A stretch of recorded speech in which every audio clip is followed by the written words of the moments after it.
బ్రతుకు హారతిగా వెలిగించి వెతల పాత్రలో కరిగించి వెలుగు రేఖలను నిలువున కోస్తావు, విలువ చీకటిగా మిగిలించేస్తావు.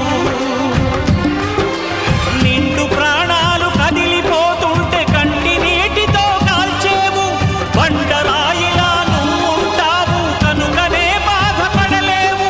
ఈ మాయలన్నీ నీకే తెలుసని మనిషిని పట్టుకు వేధిస్తావు. గుండెనెందుకిచ్చావురా